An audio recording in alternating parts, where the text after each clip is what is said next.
Hey guys, Comic Boom here to talk to you about all things Wonder Woman. And maybe a little bit Wonder Woman related. But I want to talk a little about Wonder Woman Rebirth. Because, it's something that I don't think a lot of people are talking about. And for good reason, it's kind of boring. But I want to talk about Wonder Woman. Is just one of those characters that she's had so many incarnations. And just in the last, good Lord, in the last 3 years alone, she's gone through there's so many different types of Wonder Woman stories out there. The New 52 Wonder Woman, if you recall, written by Brian Azzarello, this Absolute Edition. It's part 1. Brian Azzarello's Wonder Woman and the New 52. Was a really good series. She became the God of War. Superman was her boyfriend, although she flirted with Orion, who was a new god in her New 52 incarnation as well. She was a kick-ass warrior. Her Amazons were kind of dark. It was a darker take on Wonder Woman's history. The Amazons even raped sailors for their sperm 3 times every 100 years in order to propagate their species. The Amazons were darker. They were harder edged. There was more drama. It was definitely a very exciting time for Wonder Woman. Unless, of course, you like your Wonder Woman to have a little bit more of a Vanilla Sky type of history. Brian Azzarello had a darker take on Amazonian history and a very, very strong-willed, vibrant, heroic Wonder Woman, but it wasn't everyone's cup of tea. It's my favorite incarnation, by the way, but I want to be fair to other incarnations as well. In particular, there was the one shot by a Jill Thompson, True Amazon. This is a one-shot based graphic novel. Came out a couple of years ago. It is this take on Wonder Woman. This is basically her origin, and this is also a little bit of a. It's told like a fairy tale, but it's very good because Diana in this particular story is very hard. She's born in royalty, so she's born in paradise on Themyscira as the daughter of the queen.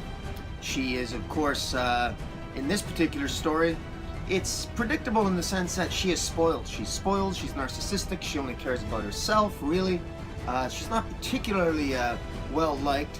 Everyone, all her fellow Amazon sisters just want to get her attention just because she's an Amazon, just because she's the princess, not because they really like her, really. And basically, it's a coming-of-age story where Diana tries to befriend one of her fellow Amazon sisters called Alethea, who is, and Alethea is the true Amazon. The title of the story, True Amazon, does not apply to Wonder Woman. It actually applies to another character in the story called Alethea, who is very selfless, giving, loving, and Diana wants to impress Alethea. So much so that Diana does so many things to impress Alethea in her attempt to win Alethea's favor that she ends up cheating in the Amazonian games, and by cheating she actually wreaks a lot of havoc on the island. Some Amazons end up getting killed and maimed, and as punishment, well, actually one of the things that happens is Alethea gets killed as a result of her actions and her cheating, and so Diana is punished by banishment from the island to go into man's world to prove herself, and when she's worthy she can return. And Wonder Woman vows, because her actions led to the death of her best friend Alethea. There's some suggestions that she was interested in Alethea as more than just a friend. In any event, she made the vow that she would be altruistic and she would spend the rest of her life trying to win back the favor of her fellow sister Amazons. And very good story. It's a good story, good moral story, but again, a darker take and a more realistic take on a young Wonder Woman, a young Diana, who is imperfect but has to learn through harsh experience that you're not just born perfect. You're not just born with kindness. That Amazons are imperfect. Amazons can make mistakes, even when you're powerful like young Diana. So it's really good. The other another take was Grant Morrison did a take on Wonder Woman. Wonder Woman Earth 1. Now there's a series of Earth 1. Earth 1 is another, Earth 1 refers to the placement It's the first Earth in the multiverse of the DC multiverse. Grant Morrison did a horrible job portraying Wonder Woman in a series called Final Crisis. In fact, he even admitted that he gave Wonder Woman short thrift in Final Crisis, because if you were, those of you, I'm not going to bore you with it. Suffice to say, Wonder Woman did not play a large role in one of the large crises where the DC Universe fought against Darkseid. Wonder Woman was basically overtaken by the anti-life equation. She had to be rescued by Frankenstein of all people, and she played a very small role with her magic lasso in helping to reel in Darkseid. But for the most part, she was relegated to the wayside. Following Final Crisis, Grant Morrison got a lot of slack for his very poor portrayal of Wonder Woman in Final Crisis, and he himself admits that he became intrigued by Wonder Woman. When he looked more into it, he became fascinated by her history and all the different facets in Wonder Woman's character. Because if you go back in Wonder Woman history, when you look at her, go back to her, I don't believe this is her first appearance, but going back into the golden age of Wonder Woman, she was into, there was a lot of bondage imagery, there was a lot of male chauvinism, female empowerment issues. There's a lot of different there's a lot of different types of imagery and sexual imagery and bondage and Purian fanboy fantasies sort of playing out in the pages of Wonder Woman. And to be quite blunt about it, throughout the decades, as Wonder Woman has evolved in comic books, she's been portrayed in many different ways. More than one writer has stated that one of the most difficult characters to write in comic books is Wonder Woman, because there's just so many different incarnations of what do you think the perfect woman is? What encapsulates the perfect superhero woman?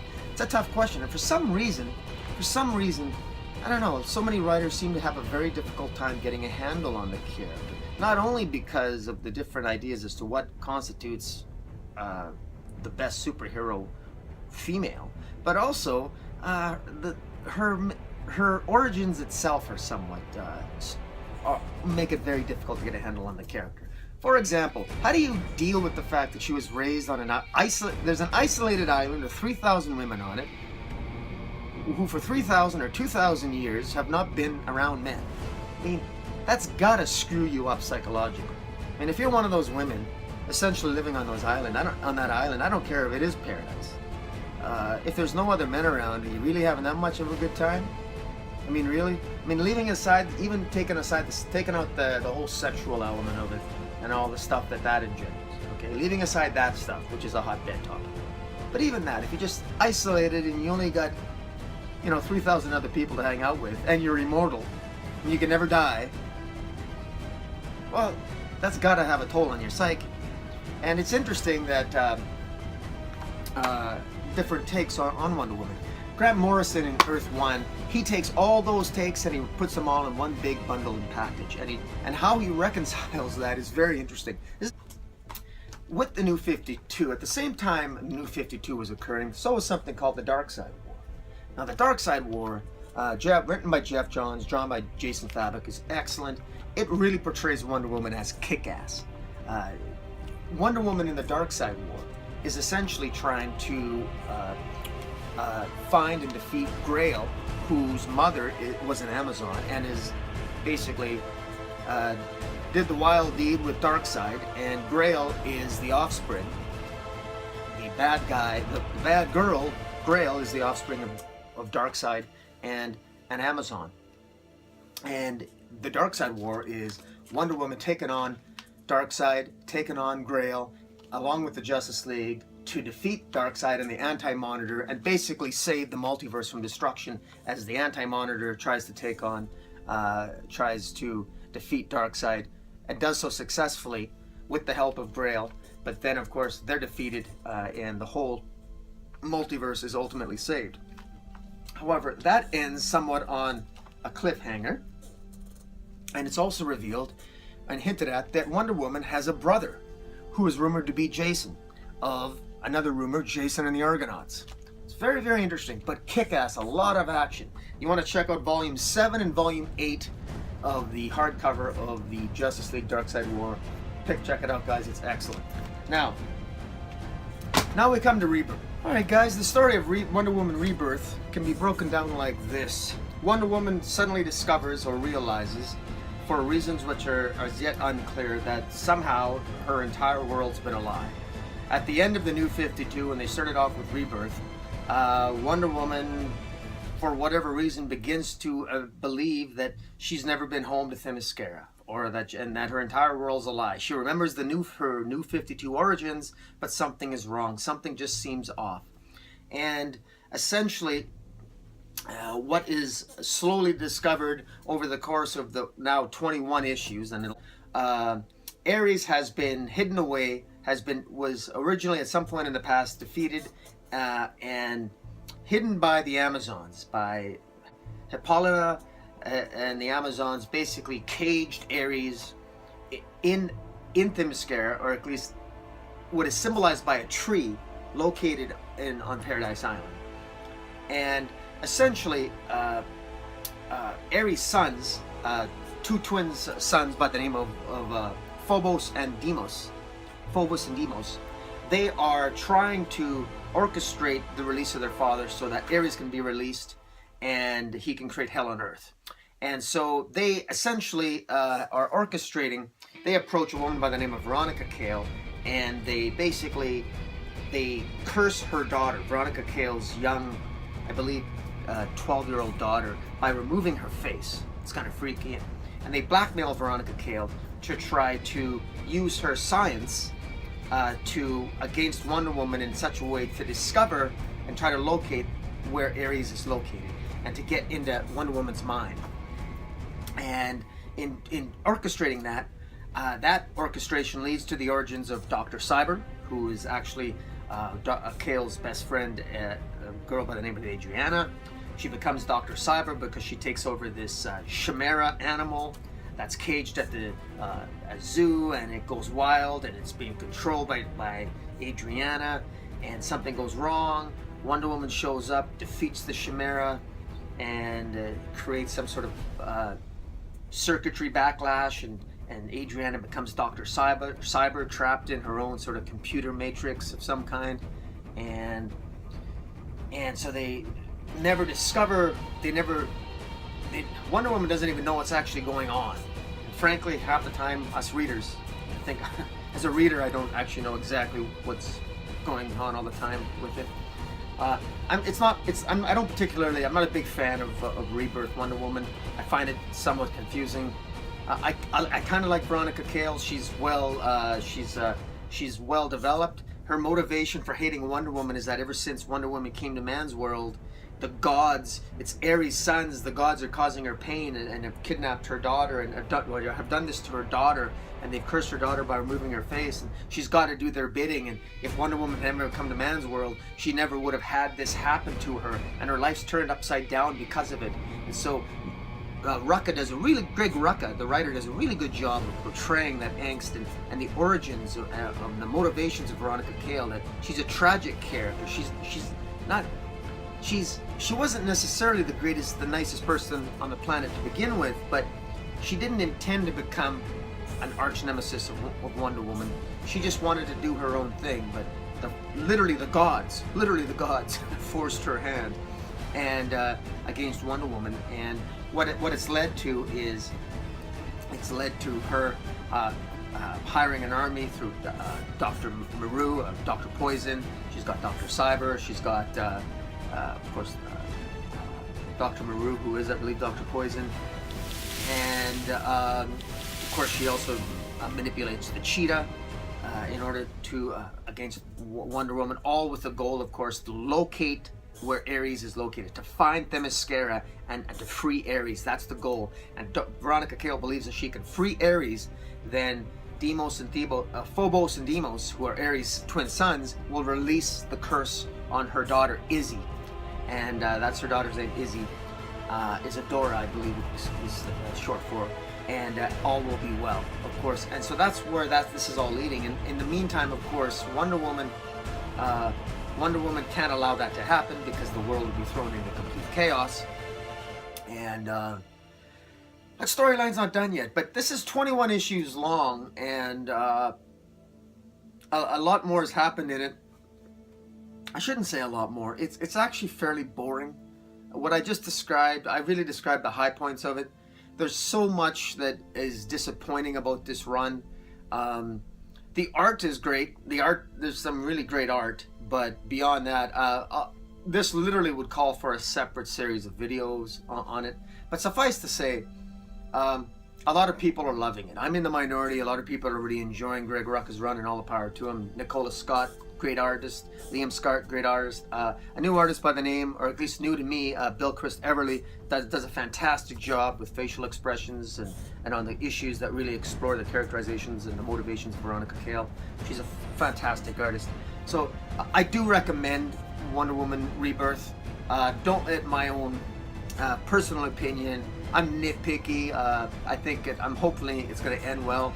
I'm a little bit impatient. I just want it to get over and done with.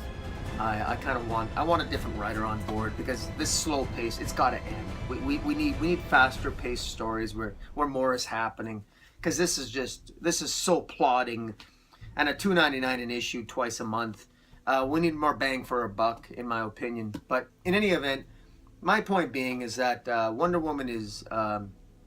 There are many incarnations of Wonder Woman, and I know that I've kept going back to the other things I said. I got Brian Azzarello's Wonder Woman, which I go back and reread a lot. And again, I recommend the Absolute Edition, if you can afford it, of Wonder Woman, Azzarello's Wonder Woman. This is Volume 1. Volume 2, I believe, is coming out near the end of the year. It's absolutely fantastic. It's gorgeous.